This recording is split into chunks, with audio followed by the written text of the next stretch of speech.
You're watching a primetime news debate. Arnab Goswami is screaming at six people simultaneously. Chitra Tripathi is demanding the nation know something urgent.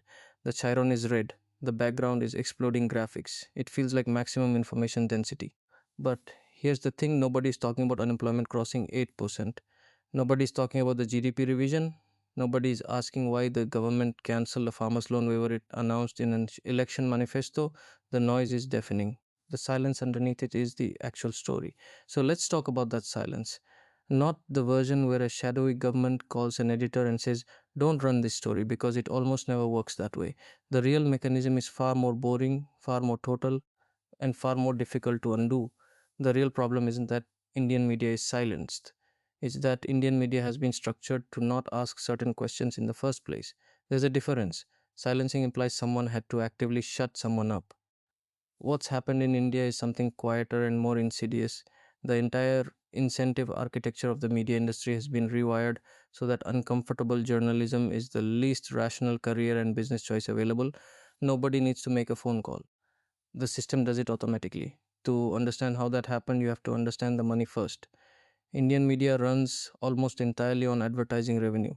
This is true globally, but India has a specific twist that makes it categorically different from, say, the UK or the US. In India, the government, central and state combined, is the single largest advertiser in the entire country. Not one of the largest, the largest. The Directorate of Advertising Visual Publicity, DAVP, controls the allocation of crores of public money to thousands of publications. At the state level, separate machinery does the same thing for regional outlets. For most small and mid-sized papers across UP, Bihar, Rajasthan, Madhya Pradesh, and every other state, government advertising isn't just revenue, it's the difference between existing and not existing. When an outlet runs something critical of the government stops advertising with them. No phone call, no warning, no official notice. The ads just quietly move to a more cooperative competitor. The outlet figures it out, everyone in the newsroom figures it out, and that lesson travels fast. Reporters Without Borders has documented this explicitly. They describe government advertising as a structural mechanism through which governments are in a position to put pressure on the media to censor their content. That's the diplomatic version of saying the government uses taxpayer money to buy editorial silence, but here's where it gets deeper. This financial pressure would be manageable if the media were healthy and diverse businesses that could survive without government money. They're not. The advertising revenues of India's six major listed news media companies haven't grown in real terms for over a decade. Adjusted for inflation, those companies are roughly half the size they were in 2014. Meanwhile, Google and Meta have hovered up the digital advertising market, leaving traditional media to fight over a shrinking pile. That stagnation has made media companies desperately structurally dependent on the one advertiser they cannot afford to anger. And then came the ownership transformation, which is really where the story turns. A newsroom's editorial courage is inversely proportional to how much its owner needs the government. That's not a cynical take, it's just the logic of incentives. If your owner is a journalist entrepreneur whose entire net worth is tied up in the newspaper, they might fight. If your owner is Mukesh Ambani, whose media empire is less than 0.2% of Reliance Industries' total revenue, there is no fight to be had. The media property is not a business to him, it's a political instrument, and the government is not an adversary, it's a regulator, a contract grantor, a licensing authority across telecom, energy, retail, ports, every sector Reliance operates in. One unfriendly story in a Reliance owned channel is a rounding error compared to what's at stake in a spectrum auction. Mukesh Ambani now control over 70 media outlets through various structures, reaching an audience estimated at 800 million Indians. Think about that number for a second, 800 million people. And the man who owns those pipes has every business reason in the world to maintain a warm relationship with whoever is in power.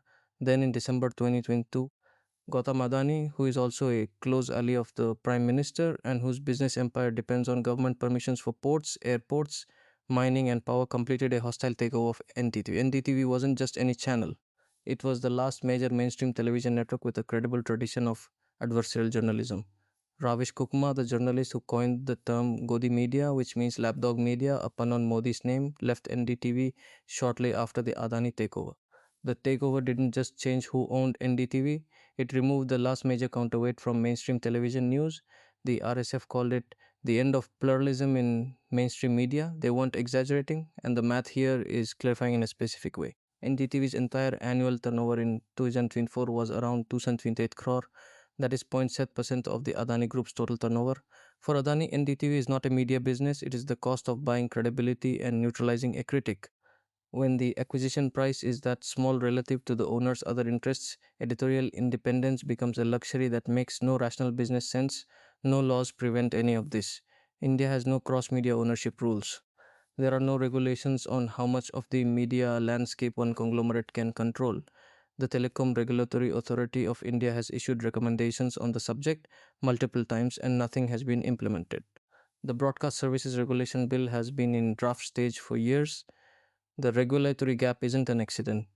The people who would write those laws are the same people who benefit from the laws not existing. Now, here's the thing that most people miss when they think about this. They imagine the problem is about direct censorship, a call from a political handler to a news editor saying, kill this story. That happens sometimes. But it's not the main mechanism because it doesn't need to be. The main mechanism is self censorship, and self censorship doesn't feel like censorship from the inside, it feels like editorial judgment. Here's how it actually works in a newsroom. A reporter files a story on a government scheme that's failing. The editor asks, is this the right time? Another editor says we should get the government's comment, wait for their response. The government doesn't respond for 3 weeks. The story sits. By then, the news cycle has moved. Nothing was killed. The story just aged out. Nobody lied. Nobody took a phone call from a political handler. The structure of dependent media produces editorial caution that looks like editorial judgment, and the people making those calls have often internalized it so completely they don't even recognize it as caution. They call it balance, they call it responsibility, they call it not wanting to get things wrong. The economic vulnerability of individual journalists makes this worse.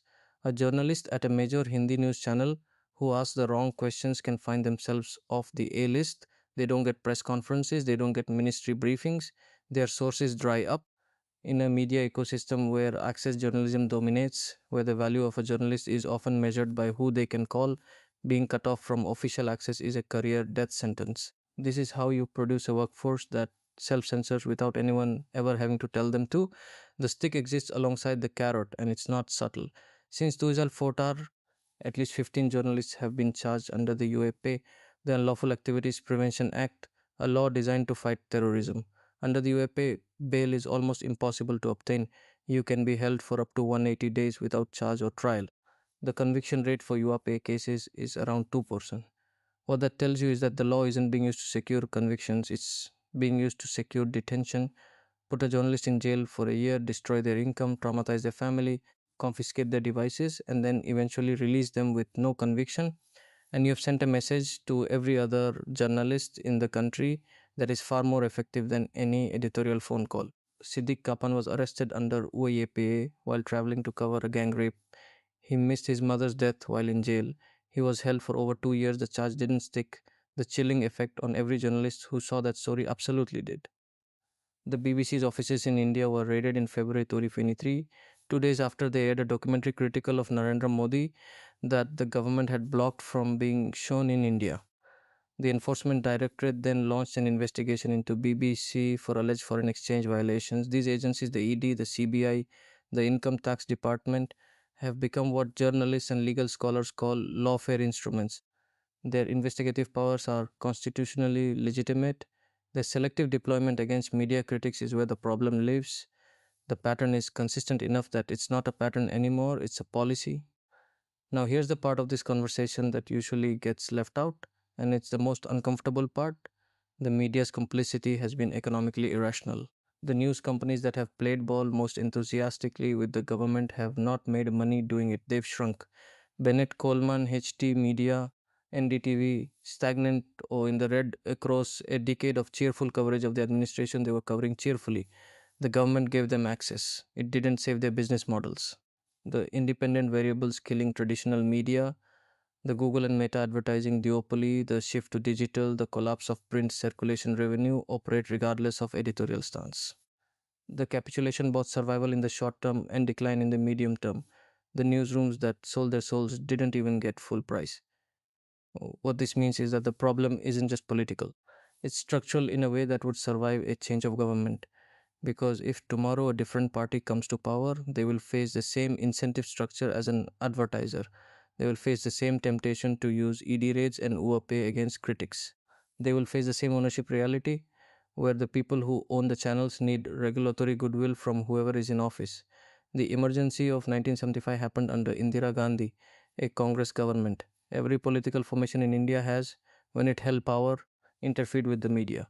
The current configuration is the most systematic and the most thorough, but calling it unique to one party lets the structural problem off the hook. The structure would corrupt whoever sat in it. The worst case outcome of nothing changing is already partly visible.